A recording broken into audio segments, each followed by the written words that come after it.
When as a child, did you realize everything you knew was false? I was 13 years old when I found my birth certificate in a locked filing cabinet in my father's home office, and the name on it wasn't mine.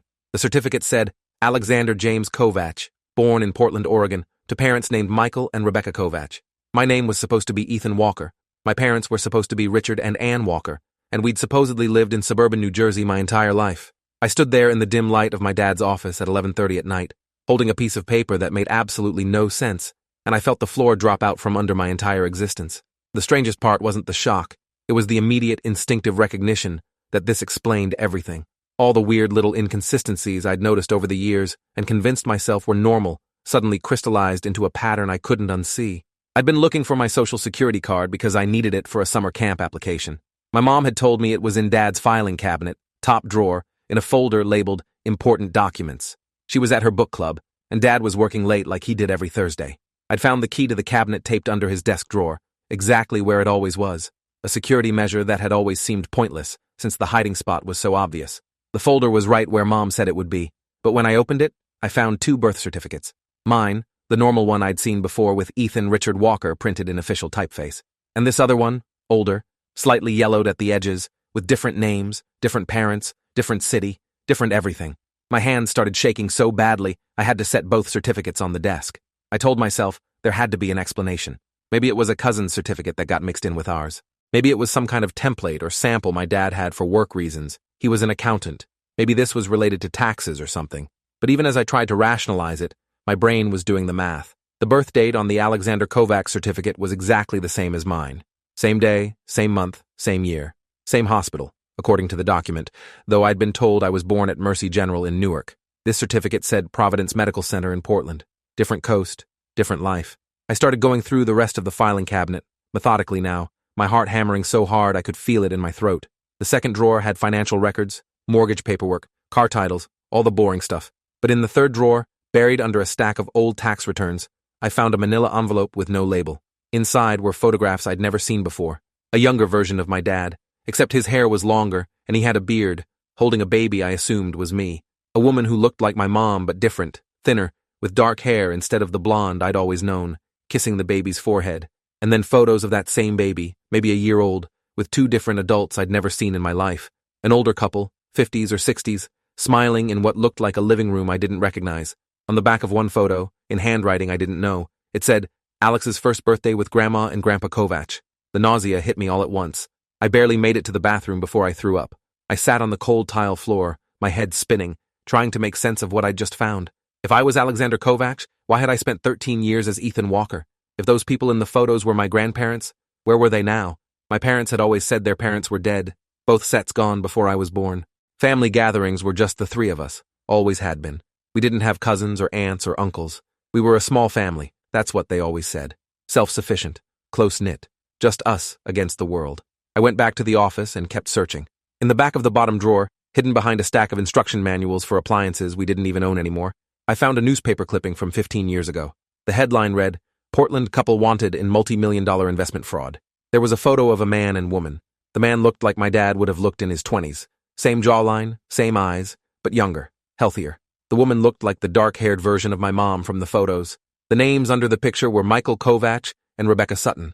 The article described them as partners in an investment firm that had scammed dozens of clients out of over $8 million before disappearing. Last seen in Portland. Whereabouts unknown. Federal warrants issued. If you are enjoying this story already, please subscribe to see more stories like this. I sat down hard in my dad's leather desk chair. My parents were criminals. Not just criminals, fugitives. We weren't the Walkers, we were the Kovachs, and we'd been running from the FBI for over a decade. Every single thing about my life was a carefully constructed lie. My name, my birthday, my history, all fake. The stories my parents told about their childhood, fabricated. The dead grandparents, probably alive somewhere, wondering where their grandson disappeared to. Our quiet suburban life, our nice house, my dad's respectable accounting job, all of it was a cover, a performance, a fraud. I heard a car pull into the driveway. My mom, home from book club. I had maybe 60 seconds before she came inside. I shoved everything back into the filing cabinet exactly how I'd found it, my hands fumbling with the papers, and locked it. Taped the key back under the desk drawer, ran to my room and shut the door. When I heard her call up the stairs, Ethan, honey, I'm home, I managed to call back, hey Mom, and my voice sounded almost normal, but I was sitting on my bed, staring at the wall, My entire concept of reality fractured into 1,000 pieces I didn't know how to put back together. I didn't sleep that night. I lay in bed replaying every memory I had, looking for clues I'd missed, like how we never went on vacations that required flying, always drove everywhere, which my dad said was because flying was too expensive, but now made a different kind of sense, or how my mom insisted we didn't have a Facebook or social media presence because she valued our privacy, which seemed quaint at the time but now felt calculated, or how we moved houses every few years, always within the same general area, but never staying anywhere long enough to really put down roots. My parents said it was because of Dad's job transfers, but he worked from home. Why would he need to transfer? And the photos. We barely had any family photos, and the ones we did have all seemed to start from when I was around 3 or 4 years old. My mom said the earlier photos were lost in a flood at our old apartment, but we'd never lived in an apartment as far as I knew. We'd always been in houses, except maybe we hadn't always been in New Jersey. Maybe we'd been somewhere else entirely, living as different people, before something happened that made us run here and become the Walkers. The next morning at breakfast, I watched my parents like I was seeing them for the first time. My dad, reading the newspaper and drinking his coffee, looked tired and ordinary in his polo shirt and khakis. My mom, making scrambled eggs and humming along to the radio, looked like every other suburban mom I knew. They seemed so normal, so boring even. But now I knew what stage actors they were, how completely they'd committed to their roles. They'd been lying to my face every single day for 13 years, and they were good enough at it that I'd never suspected a thing. "You okay, sport?" my dad asked, looking at me over his newspaper. "You look pale." I realized I'd been staring at him. "I'm fine," I said. "Just didn't sleep great." My mom put a hand on my forehead. "You don't feel warm. Are you getting sick?" The concern in her voice sounded genuine, and that made it worse somehow. Did she actually love me? Or was I just part of the cover story? A prop to make them look like a normal family instead of fugitive criminals? I went to school, but couldn't focus on anything. During history class, while Mr. Lawrence droned on about the Civil War, I was mentally cataloging every strange thing about my childhood. How we never had extended family visit. How my parents always paid for everything in cash. How they'd freaked out when I wanted to join the soccer team in 5th grade because it required a copy of my birth certificate, and then suddenly they'd decided soccer was too dangerous and enrolled me in chess club instead. How my mom had taught me at home until 3rd grade, saying she believed in a strong educational foundation, but maybe really she was just keeping me away from systems that might ask questions about my documentation. By lunch, I'd made a decision. I needed more information before I confronted my parents. If I accused them directly and I was wrong somehow, if there was some explanation I wasn't seeing, I'd look crazy. But if I was right, if they really were fugitives, confronting them could be dangerous. People who'd successfully hidden from the FBI for over a decade weren't people who'd appreciate being exposed by their teenage son. I needed to be smart about this. Strategic. I needed proof I could take to someone in authority, someone who could help me figure out what the hell was going on. That afternoon, I went to the public library instead of going straight home. I used one of their computers to search for Michael Kovacs Rebecca Sutton Investment Fraud Portland. The search results were extensive. Apparently, their case had been a pretty big deal in 2010 and 2011. They'd run an investment company called Pacific Northwest Financial Partners, convinced clients to invest in what they claimed were high-yield, low-risk opportunities, and then systematically siphoned the money into offshore accounts. When the scheme collapsed, over 60 families had lost their life savings, retirees who'd trusted them with their pensions, young couples who'd invested their children's college funds. One man had committed suicide after losing everything. The articles included photos of my parents. In some, they were smiling at charity galas, dressed in expensive clothes, looking successful and trustworthy. In others, they were grainy security camera shots from their office building the day they disappeared. The FBI had tracked them initially to Seattle, then lost the trail. There were theories that they'd fled to Canada or Mexico, maybe even to Europe using fake passports. No one seemed to have considered that they might have just driven across the country and set up a quiet life in suburban New Jersey, changing their names and their appearance and just blending in. I printed out several of the articles using my lunch money to pay for copies. Then I searched for information about what happens to children of fugitives when their parents are caught. The results weren't comforting. Foster care, usually. Sometimes extended family if there was any willing and able to take custody. I thought about those grandparents in the photos, the Kovacs. Were they still alive? Would they want to know their grandson?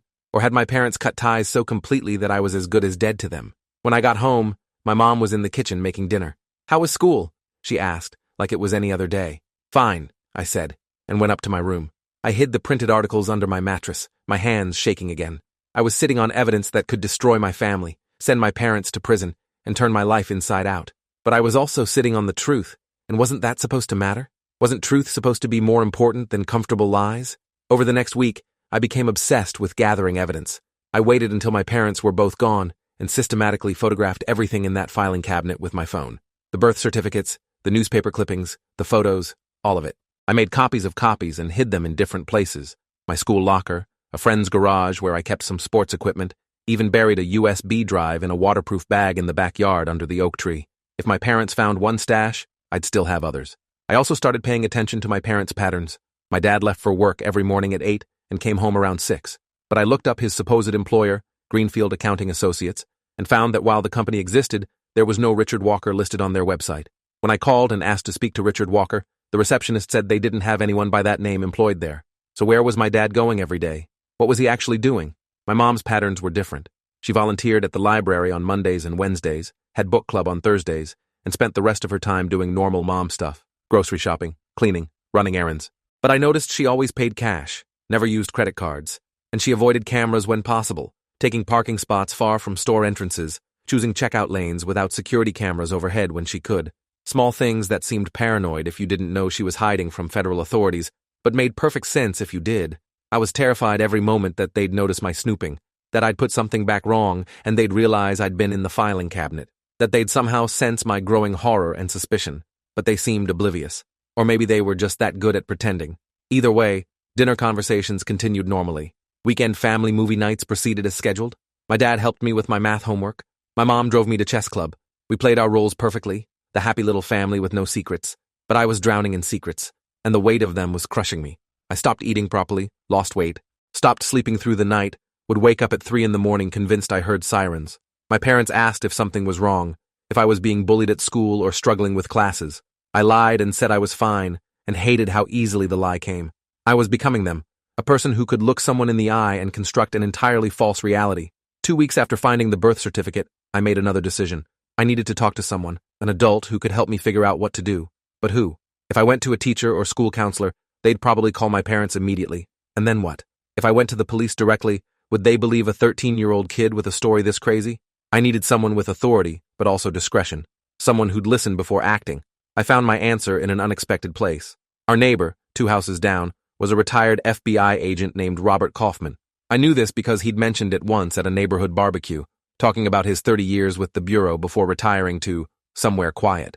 He was in his 60s now, lived alone after his wife passed away a few years back.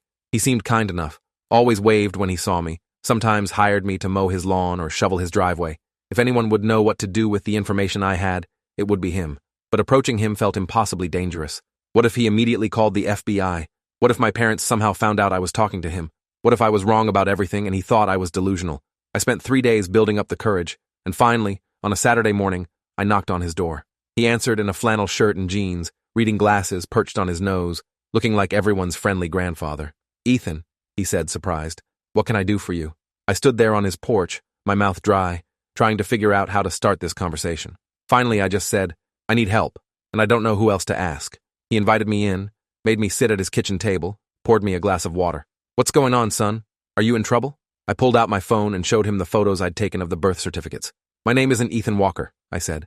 "I think my parents are fugitives." I watched his expression change as he looked at the photos.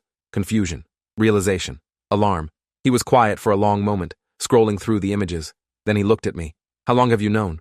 2 weeks, I admitted. "I've been trying to figure out what to do. I'm scared." Robert Kaufman didn't dismiss me or patronize me. He asked careful, methodical questions. When did I find this? What else did I find? Have I confronted my parents? Do they know I suspect anything? I answered everything honestly, showed him all the evidence I'd collected. He took notes in a small leather notebook, his training evident in how he approached the situation. After an hour, he sat back and rubbed his face. "Ethan, or Alexander, I need to make some calls. What you've shown me is serious.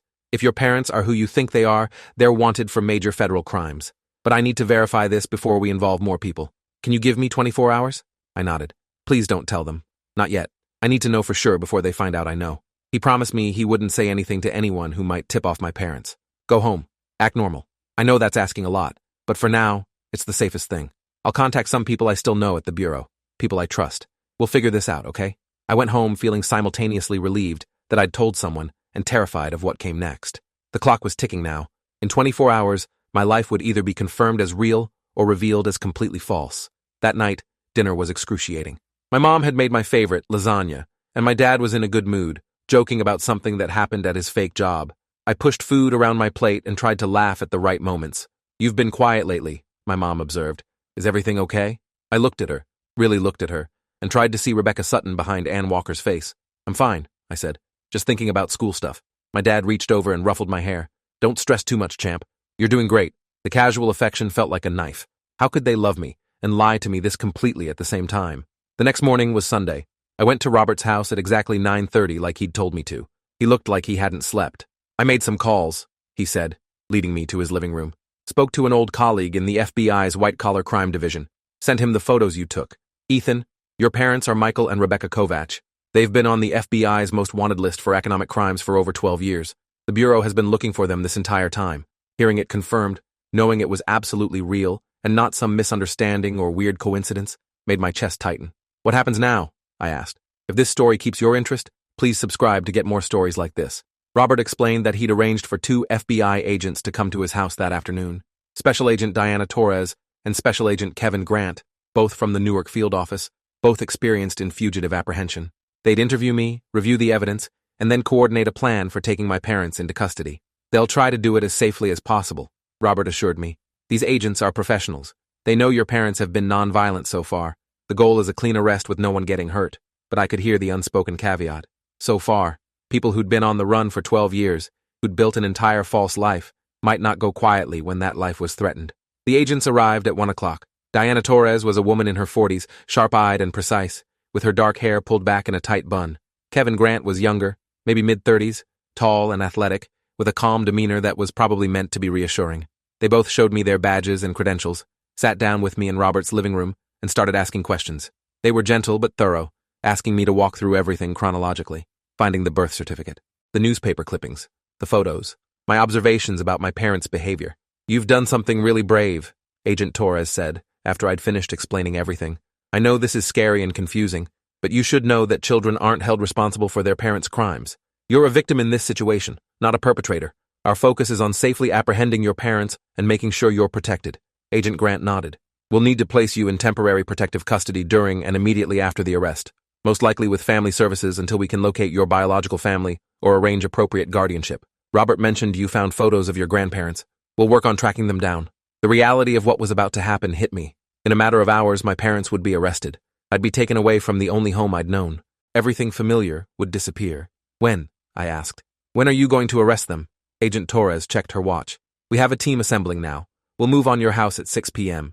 Your father should be home from wherever he actually goes during the day, and your mother typically stays home on Sunday evenings according to the surveillance we've been reviewing. We want you somewhere safe when it happens. You'll stay here with Robert until we give the all clear." They left to coordinate with their team. I sat in Robert's living room, watching the clock tick toward 6. Robert tried to distract me with food, with TV, with small talk, but I couldn't focus on anything except the fact that my parents had no idea what was coming. Part of me wanted to warn them, to give them a chance to explain, even though I knew they'd probably run. Another part of me was angry they'd put me in this position, angry they'd lied for so long, angry that I'd spent 13 years loving people who didn't even have the decency to be honest about their names. At 5:30, my phone rang. It was my mom. "Honey, where are you? It's almost dinner time." I told them I was going to a friend's house to study, a lie that now felt heavy with irony. "I'll be home soon," I said. "Okay, well, don't be too late. Your dad's grilling burgers." I hung up and stared at the phone. In 30 minutes, agents would surround my house. My parents would probably see them coming, might try to run, might resist. And I was sitting 2 houses away, safe and protected, while the life I'd known for 13 years ended. 6 o'clock came. Robert had police scanner on, listening for any signs of trouble. We heard the call go out, multiple units requested at my address for fugitive apprehension. Then silence. Terrible, stretching silence. Stretching. My heart was hammering so hard I felt dizzy. At 6:15, Robert's phone rang. He answered, listened, then turned to me. "They're in custody. Both of them. No resistance. It's done." I should have felt relief. Instead, I felt numb. "Agent Torres came to get me around 7. Your parents have been transported to the Newark field office for processing," she explained as we drove. "You won't see them tonight. We need to conduct your formal interview and get you placed with family services for now. I know this is overwhelming, but we're going to make sure you're taken care of." She drove me to a Child Protective Services office, where I spent the next 3 hours answering questions from a social worker named Patricia Monroe, a tired-looking woman in her 50s who took careful notes about everything I said. They placed me in a temporary foster home that night. The family, the Russos, were nice enough. They had 2 other foster kids, both younger than me, and they treated me with careful kindness, like I was made of glass. But I barely slept, lying in an unfamiliar bed in an unfamiliar room, replaying the moment I'd found that birth certificate and wishing I'd never looked. Ignorance wasn't bliss exactly, but it was easier than this. The next morning, Agent Torres picked me up and took me to the FBI field office. "Your parents have been informed that you're safe and in protective custody," she said. "Your father asked if he could see you. You're under no obligation to meet with him, but if you want to, we can arrange a supervised visit." I didn't know what I wanted. Part of me needed answers, needed to hear them explain in their own words why they'd done this. Another part never wanted to see them again. "Can I think about it?" I asked. She nodded. "Take your time." They showed me to a conference room where they'd laid out everything they'd recovered from my house during the arrest. The filing cabinet contents, dozens of other documents I'd never seen, laptops and external hard drives and boxes of papers. "Your parents kept meticulous records," Agent Grant explained, "which is unusual for fugitives but fortunate for us. We're finding evidence of where the money went, how they laundered it, how they created their new identities. The U.S. attorney is building a case that should put them away for a very long time." I learned things about my parents over the next few days that made me question if I'd ever known them at all. They hadn't just stolen money, they'd specifically targeted vulnerable people, widows, immigrants, people who didn't fully understand complex financial products but trusted these charming, successful-looking people who promised to help them. The suicide I'd read about in the articles wasn't the only one. 3 people had killed themselves after losing everything to my parents' scheme. Dozens of others had their lives destroyed, their retirements gone, their children's futures compromised, and the money. Over $8 million initially, but through careful investment and management over the years, it had grown. The FBI was tracking accounts in the Cayman Islands, in Switzerland, in Luxembourg. My parents had been living modestly in New Jersey, yes, but they'd been sitting on a fortune they'd stolen. Waiting. For what? I didn't know. Maybe they were planning to eventually disappear again, move to some country without extradition, and live out their lives in luxury. Maybe they just liked the thrill of hiding in plain sight. Either way, everything I'd been told about money being tight, about not being able to afford certain things, was another layer of lies on top of lies. On the 3rd day, I agreed to see my father. They brought him to a visiting room at the detention center, wearing an orange jumpsuit, his hands cuffed. He looked smaller somehow, diminished. When he saw me, his eyes filled with tears. "Alex," he said, and the name sounded wrong coming from him, even though it was apparently my real name. "God, I'm so sorry. I'm so sorry." I sat across from him, an FBI agent standing in the corner, and tried to figure out what to say. Finally, I asked the only question that mattered. "Why?" He took a shaky breath. "Your mom and I, we started the company with good intentions. We really did. But we got in over our heads, made some bad investments with client money, and instead of admitting it, we tried to fix it. We took money from new clients to pay returns to old clients, thinking we could make it all back. And then it spiraled. By the time we realized how bad it was, there was no way out. We were looking at decades in prison. So we ran." "You ran," I repeated. "You stole millions of dollars from people who trusted you, ruined their lives, and ran. And then you what? Decided to have a nice quiet life in New Jersey and pretend none of it happened?" He flinched. "We thought about turning ourselves in 1,000 times, but we had you to think about. If we went to prison, you'd end up in the system. We convinced ourselves we were protecting you." I laughed, bitter and sharp. "Protecting me? You lied to me about everything. My name, my history, my family. You made me complicit in your crime just by existing. How is that protection?" He had no answer for that. We sat in silence for a moment before he said, "Your grandparents, your real grandparents, my parents, they're alive. They live in Portland still. They've been looking for you for 13 years. They never believed we'd taken you somewhere we couldn't be found. They thought maybe we'd left the country. They've been searching all this time. The knowledge that I had family who'd been looking for me, who'd wanted me, while I grew up thinking I had no one, made me want to scream. I don't know who I am anymore," I told my father. "Am I Ethan or Alexander? Am I the son of respectable suburban parents or the grandson of people I've never met? Everything I thought was real was fake. How am I supposed to live with that?" He reached out like he wanted to touch my hand, but the cuffs prevented it. "I know I can't ask you to forgive me.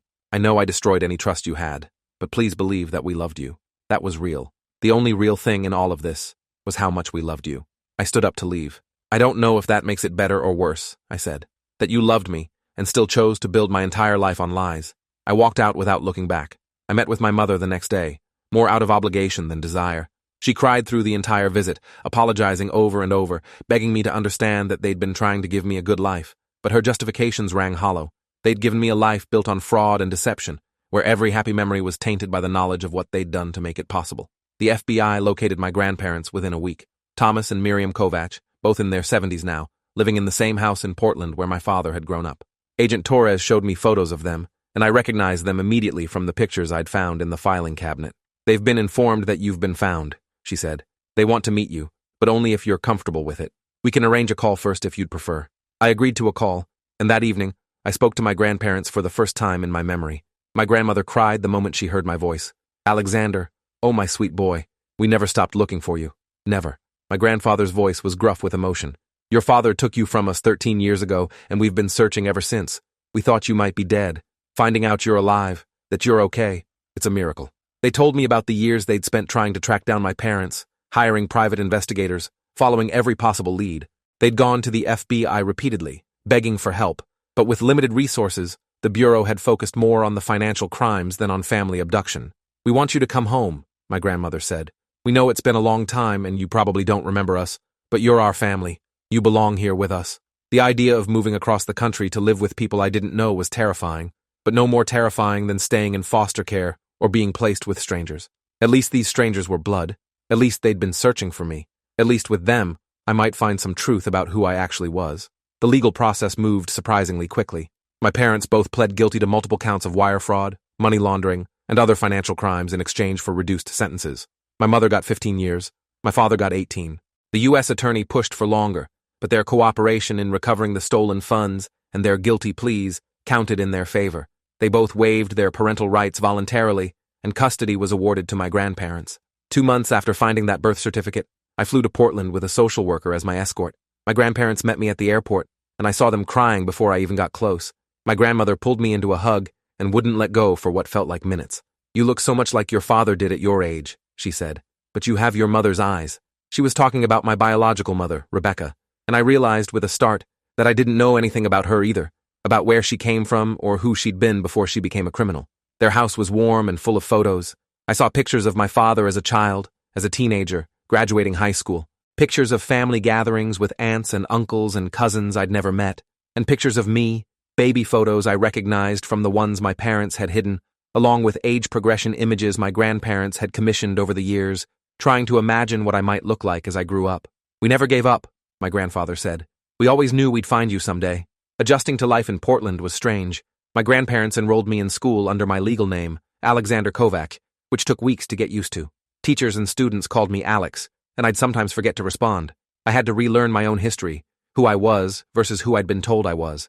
My grandparents filled in gaps, telling me about my early childhood before my parents took me and disappeared. Apparently, I'd been a happy kid, talkative and curious. They showed me videos of my first birthday, my first steps, my first words. Watching them felt like seeing someone else's life. I also had to deal with the aftermath of my parents' crimes. Some of their victims, when they found out I existed, wanted to meet me. A few were hostile, seeing me as a beneficiary of stolen money, even though I'd had no idea. Others were kind, understanding that I was a victim too. One woman, whose husband had committed suicide after losing their life savings, told me she didn't blame me, but hoped I understood the scope of what my parents had done. "You seem like a good kid," she said. "Don't let their mistakes define you." Therapy helped. Dr. Rachel Grayson, a psychologist specializing in trauma, met with me twice a week. She helped me process the betrayal, the identity confusion, the complicated grief of losing parents who were still alive but dead to me in every meaningful way. "You can hold multiple truths at once," she told me. "Your parents loved you.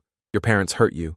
Both things can be real." Slowly, painfully, I started to build a new understanding of myself, one that acknowledged both Ethan Walker and Alexander Kovac, the false life and the real one. My grandparents were patient, never pushing me to call them Grandma and Grandpa, letting me set the pace. But gradually, I felt myself softening toward them. They'd lost their son to his own terrible choices, and they'd lost me as collateral damage. Now they had a second chance at a relationship with their grandson, and they were determined not to waste it. My grandfather taught me to fish, something he'd done with my father as a child. My grandmother taught me to cook her family recipes, dishes my father had grown up eating but never made for me. I also met extended family. My father's sister, my Aunt Teresa, flew in from California with her 2 teenage kids, my cousins. They welcomed me like I'd never been gone, pulling me into their lives without hesitation. My cousin Danny was 15, just 2 years older than me, and we bonded over video games and science fiction. My cousin Olivia was 16, and appointed herself my guide to everything Portland, from the best food carts to the coolest vintage shops. Having people my own age who were family, who shared my DNA and my history, felt grounding in a way I hadn't expected. School was harder. Kids whispered about me, the fugitive's son, the kid who'd been kidnapped by his own parents. Some wanted to be friends out of morbid curiosity. Others avoided me like I was contaminated by my parents' crimes. I kept my head down, focused on my classes, and slowly found a small group of friends who liked me for who I was, not for my story. They knew my history, but didn't define me by it, and that acceptance meant everything. A year after the arrests, I got letters from both my parents. My mother's was 8 pages of apologies and explanations, trying to make me understand why they'd done what they'd done. My father's was shorter, just 2 pages, but more honest. I can't justify what we did, he wrote. I can't make it right. All I can say is that we loved you, and we're sorry we showed that love in such a broken way. I hope someday you can build a life you're proud of, a life better than anything we gave you. I kept both letters but didn't respond. I wasn't ready for that level of forgiveness or engagement. My grandparents helped me legally change my name. I could have kept Ethan Walker if I wanted, they said, but I chose to reclaim Alexander Kovac. It felt important to acknowledge the truth of who I was, even if that truth was complicated and painful. On my 14th birthday, we had a small party with my grandparents, my aunt and cousins, and a few friends from school. My grandmother made a cake, and everyone sang happy birthday to Alexander, and for the first time in a year, I felt like maybe I was building something real, something that wasn't based on lies. The media attention eventually died down. My story had been local news for a while, the fugitive son who'd turned them in, but public interest faded. Life moved on. I moved on, slowly. I started playing basketball, something I'd never tried as Ethan but discovered I liked as Alex. I joined the debate team. I got good grades. I made plans for the future, thinking about colleges, careers, a life that was mine to build without the weight of other people's crimes. But some things stayed with me. I was hyper-aware of people's honesty, could spot a lie or an evasion a mile away. I struggled with trust, always wondering if people were showing me their real selves or performing a role. I had nightmares sometimes about FBI agents coming to take me away again, about discovering that my grandparents were also lying, that nothing was ever real. Dr. Grayson said these were normal responses to what I'd been through, that healing wasn't linear, that I'd probably carry some of this for the rest of my life. 2 years after the arrests, on a quiet Sunday afternoon, I decided to visit my parents. I was 16 now, old enough to make that choice for myself. My grandparents didn't try to stop me, though I could see the worry in their eyes. I drove with my grandfather to the federal prison where my father was serving his sentence, about 3 hours from Portland. The visit was surreal, sitting across from him in a common room full of other inmates and their families, trying to find words for everything I felt. "You look good," he said. "Taller. You look happy." I shrugged. "I'm okay. Living with Grandma and Grandpa. Going to school. Normal stuff." He smiled sadly. "Normal. That's good. That's what we wanted for you, even if we went about it in the worst possible way." We talked about small things, my classes, my friends, the weather. Neither of us addressed the elephant in the room, the massive betrayal that had brought us to this sterile visiting room with guards watching and time limits ticking. Finally, I asked the question I'd been carrying for 2 years. "Do you regret it? Not the crime. I know you regret that. But do you regret having me? Would it have been easier if I'd never existed?" He looked genuinely shocked. "Alex, no. God, no. You were the best thing in our lives, the only purely good thing. We made terrible choices, choices that hurt you, but having you was never a mistake." I believed him, and that made it harder somehow. If they'd been monsters, if they'd never loved me, it would be easier to hate them completely. But they were just broken people who'd made catastrophic choices and dragged me down with them. I visited my mother, too, at a different facility. She was thinner, grayer, looked older than her 43 years. She cried when she saw me, grabbed my hands across the table, told me how sorry she was over and over. "I pray every night that you're okay," she said, "that you're happy, that you don't hate us too much." I told her I didn't hate them, which was mostly true. Hate had evolved into something more complex, a mixture of anger and sadness and reluctant understanding. They'd committed terrible crimes, but they'd also been the parents who'd read me bedtime stories and helped with homework and celebrated my achievements. Both versions were real. As I left the prison, walking back to the car where my grandfather waited, I realized something important. My parents' lies had taught me the value of truth. Their crimes had shown me the importance of integrity. Their betrayal had made me fiercely protective of trust. I'd spent 13 years living a false life, but those years had shaped me into someone who valued authenticity above almost everything else. In a twisted way, their greatest gift to me was showing me exactly who I didn't want to become. If you enjoyed this, you'll definitely want to see the next ones too. So subscribe now and let me know your take in the comments.